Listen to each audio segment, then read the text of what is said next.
시편 제 112편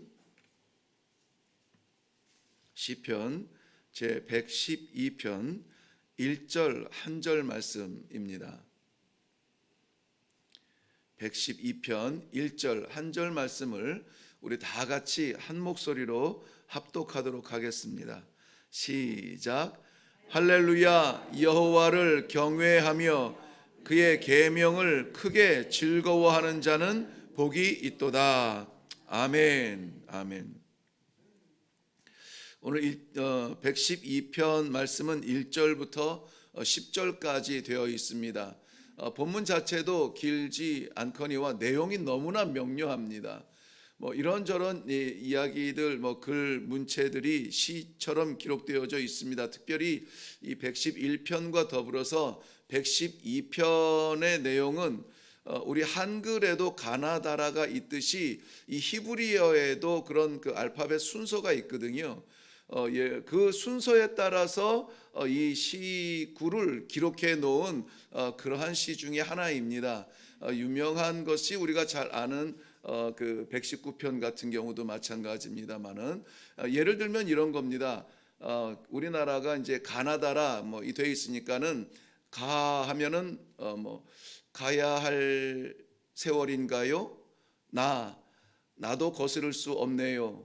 다 같이 갈까요? 이런 식으로 가나다 이렇게 계속 되어지는 문구예요. 그래서 거기에 이 시를 갖다가 이렇게 기록을 하다 보니까는 내용들이 조금 앞에 있는 내용, 뒤에 있는 내용 중복되고 이런 반복되는 내용들이 있습니다만은 그러나 분명한 내용은 선명하게 보여지더라고요. 뭐냐면은 여호와를 경외하며 그의 계명을 즐거워하는 자는 복이 있도다 하는 거예요.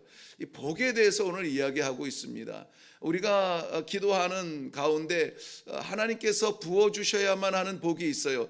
세상에서 누리고 세상에서 우리가 붙잡을 수 있는 것들이 많이 있지만은 그럼에도 불구하고 하나님께서 주셔야 우리가 누릴 수 있는 복들이 있습니다.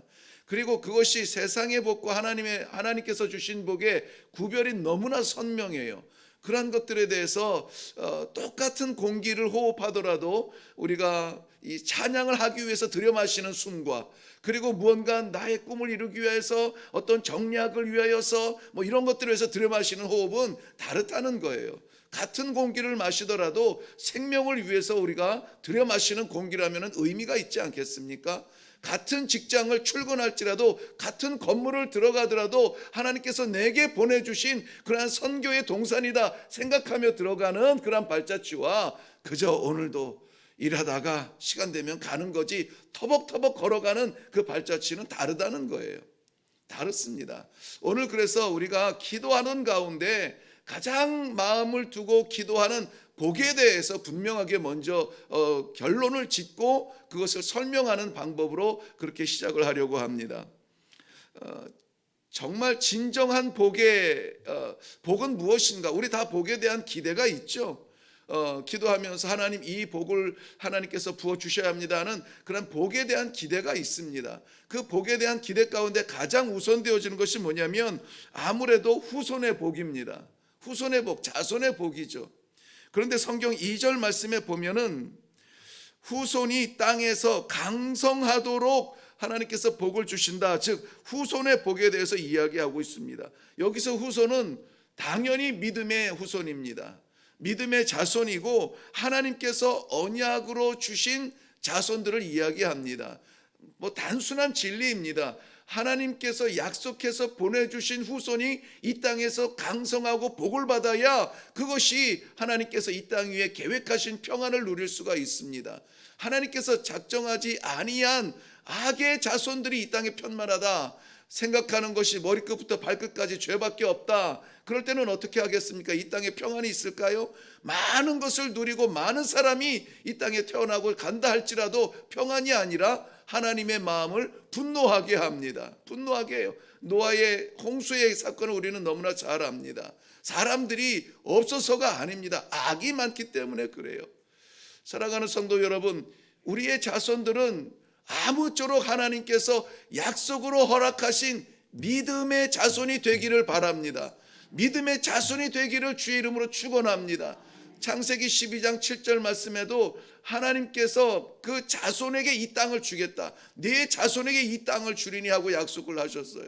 그 자손이 누굽니까? 아브라함의 자손이에요. 지금 이 시편의 후손의 복을 생각할 때에도 이스라엘 사람들은 자연스럽게 내 자식 생각하지 않습니다. 내 후손, 내 가문의 자손을 생각하지 않아요. 아브라함의 후손을 생각합니다.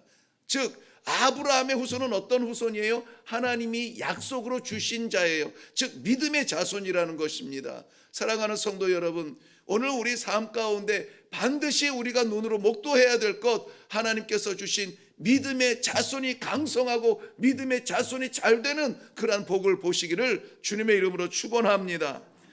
또한 3절 말씀에 보면 부와 재물이 그의 집에 있다 그랬습니다. 부와 재물이 그의 집에 있다는 것입니다.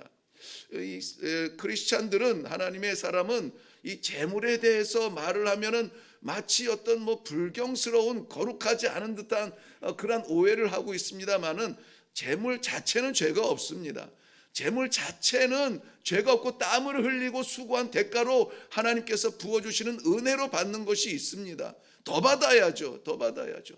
하나님께서 그것을 통하여서 하시고 싶어하는 일이 있으시면은 우리에게 넘치도록 주실 것입니다. 재물 자체가 부끄러움이 아니고 죄가 아니에요. 그것을 어떻게 쓰느냐, 그것에 대한 마음이 어떠하느냐, 하나님보다 우선순위냐 하는 것이에요.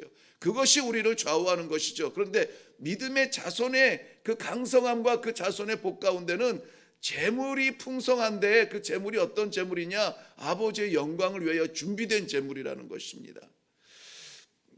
잠언 3장 9절 이후에도 보면 내 재물과 내 소산물에 처음 익은 열매로 여호와를 공경하라.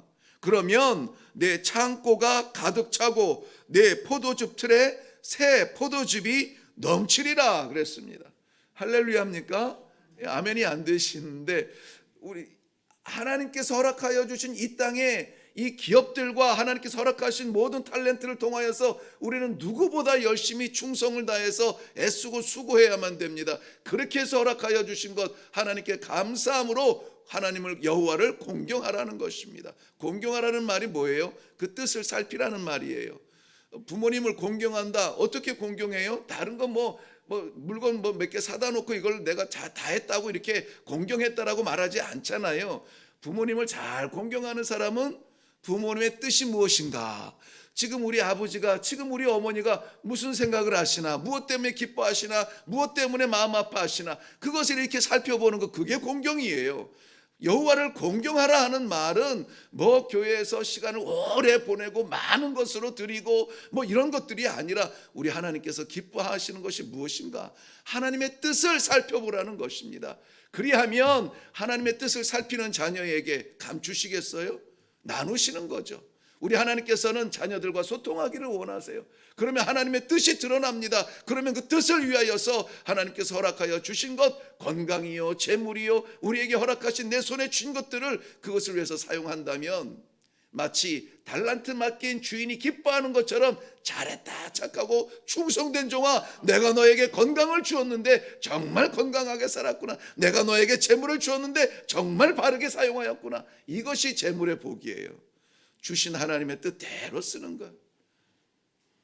또한 4절 말씀에 보면은 흑암 중에 빛난다 그랬습니다. 흑암 중에 빛이 난다. 이 세상이 어렵고, 이 흑암이라는 말은 고난과 역경이라는 말과도 같이 사용이 되어집니다. 어려움을 말합니다. 언뜻 떠올라도 이 흑암에는 거하고 싶은 사람이 없습니다. 다 거기에서는 헤맵니다. 어디로 가야 될지 길을 알지 못합니다. 무엇을 해야 될지 알지 못해요. 그때 빛처럼 일어나는 사람이 된다는 거예요. 어디로 가야 될지, 어떻게 살아야 될지, 무엇을 향해서 나가야 되는지, 무엇이 참 기쁨인지에 대해서 모델이 되도록 세워주신다는 겁니다. 사랑하는 성도 여러분, 오늘 우리가 살아가는 삶의 현장, 우리 가족들과 우리의 자손들이 살아갈 그 현장에서 이러한 빛의 역할을 감당하시기를 바랍니다. 빛의 역할, 우리 하나님께서 얘처럼 좀 살아라, 이렇게 좀 봉사해라, 이렇게 승리해라, 이렇게 믿음 생활하라, 이런 모델이 세워지기를 바라요. 저도 이 교회를 위해서 기도할 때 처음부터 기도하던 것이 있습니다. 뭐 상현동에 이상하게 이 주변에는 교회가 많지 않습니다만은 수많은 교회들이 우리 한국 땅에 있고 세계에 있습니다. 교회다운 교회, 그러니까 많은 교회 중에 교회가 아니라 여기 가면 이 교회, 저 교회 가면 저 교회가 아니라 하나님께서 마지막 시대에 꼭 쓰고 싶어하는 그러한 교회가 되게 해주세요. 그 일을 감당하는 교회가 되게 해주세요. 그래서 저는 존재하는 교회가 아니라 사역하는 교회를 꿈꾸면서 기도해오고 있습니다. 성도들도 마찬가지입니다. 성도들도 숫자가 중요하지는 않습니다. 100명이 앉아서 허공을 바라보는 것보다 한 명이 앉아서 하나님을 바라보는 그 성도가 더 귀한 성도예요. 그래서 성도다운 성도, 많은 성도 중에 성도가 아니라 하나님께서 기뻐하시는 성도가 되게 해 주시옵소서. 그것을 늘 기도하고 있습니다. 하나님이 분명히 그 내면의 세계에 뜻이 있어서 불러주셨는데 성도로 살아가면서도 세상과 다르지 않다면 안 되는 거 아닙니까? 그래서 저희는 그 성도는 다 성도예요. 구별하지 않습니다. 뭐 권사님, 집사님 뭐 직분을 받지 못했어도 저도 마찬가지예요. 우리는 모두 다 하나님 앞에서 똑같은 지체로서 어떻게 쓰임 받느냐가 중요한 겁니다. 손이 모양은 이렇게 있지만 이거 역할을 못하면 얼마나 답답하겠어요. 그런 것처럼 우리가 하나님의 지체로서 마음껏 쓰임 받는 그러한 존재라면 하나님의 마음을 기쁘시게 해드릴 것입니다. 이게 성도의 모델이에요. 이게 빛이에요. 지금 세상 힘듭니까? 지금 세상 어둡습니까? 윤리가 바닥을 쳤어요? 어디가 길인지 알지 못합니까? 무엇이 정의인지 빛이 나지 않습니까? 하나님께서 이 말씀을 받는 바로 오늘 우리를 이 빛으로 세워 주시기를 바랍니다. 저는 그것을 위해서 기도할 거예요. 우리 권사님 내려가실 때, 우리 집사님 내려가실 때 하나님께서 보내시는 곳마다 빛나게 해주세요. 저 사람처럼 살면 좋겠다. 저 사람처럼 보내면 좋겠다. 그러한 이 시대의 모델이 되고 사람들이 바라볼 수 있는 그러한 사람으로 하나님께서 세워 주옵소서 기도할 겁니다. 뿐만이 아니라 저를 위한 기도도 마찬가지예요. 그저 입만 살아서 이 뭐 설교하고 그냥 내려가서 끝 이게 아니라 설교한 대로 살아갈 수 있는 사람. 목사가 되려면은 이 목사처럼 하면 좋겠다는 그러한 소리를 듣는 것 저는 기대합니다.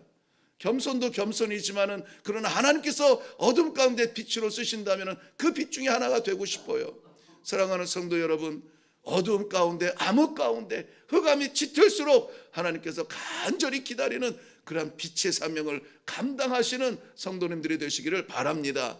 이게 복이에요. 자손의 복과 그 자손과 아울러서 하나님께서 허락하여 주신 가정의 재물의 복과 그리고 하나님께서 세워서 빛처럼 사용하여 주시는 이 복, 반드시 이 아침에 기도하는 모든 성도들이 다 누리시기를 주님의 이름으로 축원합니다. 이 복이 그런데 누구에게 임할 것이냐, 누구를 위한 복이냐, 이게 중요하죠. 뭐 아무리 좋은 그림이 있어도 내 집에 걸려야 좋지 뭐 다른 데 걸려 있는 거 뭐 부럽습니까? 우리 집에 걸려 있어야죠. 그렇죠? 네, 이 복이 너무 좋잖아요. 안 그렇습니까? 다 자기 복 아닌 것처럼 저를 보지 마시고요. 나도 그런 복 좀 받았으면 좋겠다. 그런 복에 감사합니다. 그런 눈빛으로 저를 보세요.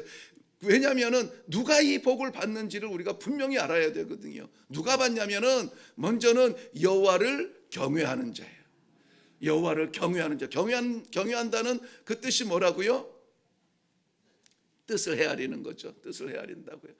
여호와를 경외하는 자예요. 하나님께서 무슨 생각을 하고 계시는지 눈치 보는 거예요. 눈치 보는 거예요. 우리 하나님 눈치 보는 거 괜찮잖아요. 하나님이 우리 눈치 봐야 되겠어요? 우리가 하나님 눈치 봐야죠. 하나님의 눈치를 보되 어떤 자가 이 복을 받느냐, 그 말씀하시는 대로 지켜 행하는 자라 그랬습니다. 말씀하시는 대로 행하는 자. 1절 말씀에 그랬죠. 그의 계명을 크게 즐거워하는 자는 복이 있다 그랬습니다. 그 계명을 크게 즐거워한다는 말은요, 무슨 말이냐면 막 이렇게 계명이 즐겁겠어요? 왜냐하면 계명이 죄송합니다만 영어 표현에서는 코맨드, 명령이에요. 명령이 명령은 주로 그 상관의 생각을 전달하는 거지 이 받는 사람의 생각을 헤아리는 명령은 아니에요. 뭐 출동하면은 쉬고 싶은데 출동하면 어떻게 해야 됩니까? 가야 되는 거예요. 그래서 그것이 명령이고 계명이거든요. 근데 그 계명을 크게 즐거워한다, 이것은 말이 안 돼요. 즐거워할 수가 없습니다. 그렇기 때문에 이 말의 뜻은 뭐냐면은 계명을 주신 그 자리에서 보기를 원하는 거예요. 하나님께서 가라 하는 그 자리를 보고 우리에게 너 절로 가야 되겠다 하는 거잖아요. 그러면은 하나님께서 우리를 어디서 보기를 원하세요? 거기에서. 여기에서 기다리는 자리가 아니라 가라, 내가 너를 이곳에 보냈는데 거기에 있으면 좋겠다 하면은 거기에서 보는 거예요. 하나님이 거기에서 보는 그 기쁨이 계명을 즐거워한다는 뜻이에요. 내가 너에게 기대하는 일이 있어. 그러면은 그 일을 꿈꾸는 자리가 아니라 그 일을 하는 자리에서 보기를 원하시는 거예요. 그것이 주의 계명을 크게 즐거워한다는 그 뜻입니다. 무슨 말씀입니까? 하나님의 명령을 감당하는 자가 이 복을 받는 겁니다. 구경하는 사람은 구경하고 돌아갑니다. 구경하는 사람은 구경하고 돌아가요. 사서 먹어봐야 그 약이 진짜인지 가짜인지 일단 맛을 봐야 알지 않겠습니까? 하나님께서 계명을 주셨을 때에 그것을 지켜봐야 이 계명이 이 복의 통로인지를 알게 돼요. 사랑하는 성도 여러분, 오늘 아무쪼록 우리는 주를 여호와를 경외할 뿐만이 아니라 허락하여 주시는 말씀, 내게 허락해 주시는 모든 계명은 내가 부족해도 할 수 없어도 하기 싫어도 오늘만큼은 내가 감당하겠습니다. 이 결단이 일어나는 이 아침이 되기를 바랍니다. 우리의 구하는 간구들이 많이 있는 줄로 알아요. 막 터뜨리고 싶은 기도의 제목이 있는 줄도 알아요. 그런데 그것 오늘 우선 잠시 두고 이것부터 기도하세요. 이것부터. 주여 무엇을 원하십니까? 주의 종을 사용하여 주옵소서. 하나님 말씀하여 주옵소서. 여호와의 말씀이 있는 곳에 종이 나아가겠나이다. 이러한 결단이 일어나는 아침이 되기를 바랍니다. 근데 이들이 여호와를 경외하는 사람, 또 주의 말씀을 크게 즐거워하여서 그 말씀에 순종하여 말씀의 현장에 있는 사람, 그 사람인 것은 좋은데 실질적으로 이 시편 112편이 너무나 귀한 말씀인 게 뭐냐면은 그 사람들이 어떻게 사는지까지 보여줘요. 어떻게 사는 게 그 사람인지까지 보여줘. 그러면은 여기를 한번 보시겠습니까? 자, 하나님 여호와를 경외하는 자, 즉 그의 계명을 크게 즐거워하는 자, 하나님의 기대의 현장에 있는 자, 기대하는 일을 사역을 감당하는 자 있죠. 그리고 하나님께서 예비하신 복이 있습니다. 우리가 누리고 싶어하는 복, 후손의 복, 재물의 복, 어둠 가운데 빛나는 복이 있어요. 그러면 이 사람이 이 복을 받기 위해서 어떻게 해야 되느냐? 이 다리가 놓여져야 되잖아요. 그것을 오늘 설명해 주는 이게 결론이에요. 짧게 말씀을 드리는데 먼저는 5절 말씀에 보면은 은혜를 베푸는 자라는 내용이 나와요. 은혜를 베풀며 살아가시기를 바래요. 은혜를 받는 사람이 아니라 은혜를 뭐 한다고요? 베푼다고요. 4절에도 보면은 그는 자비롭고 긍휼하다. 사랑이 많고 불쌍히 여길 줄 안다는 거예요. 9절도 보면은 그는 구제하는 사람이라 그랬습니다. 부족하고 연약하고 고아와 과부를 향하여서 마음을 펼치고 손을 펼쳐서 구제 도와주는 사람이라는 것입니다. 은혜는 그거예요. 은혜는 우리가 받아서 만족하는 것이 아니라 은혜는 우리가 나누어서 만족스러운 그러한 삶이 정말 성도다운 삶입니다. 사랑하는 성도 여러분, 나도 아파요. 우리도 다 아픕니다. 우리도 다 연약합니다. 다 부족해요. 그렇지만 오늘 이 아침에 우리의 연약함마저 필요한, 내가 말을 잘 못하는데 내 말 잘 못하는 것까지 필요한 그러한 우리의 성도, 우리의 이 믿음의 동지들이 있다면 그들을 위하여서 우리가 무언가를 해줄 수 있기를 바라요. 우리 이웃에도 여전히 연약하고 힘든 사람들이 많이 있습니다. 우리가 여전도에 속해 있습니까? 아니면 어떤 부서의 목장에 속해 있습니까?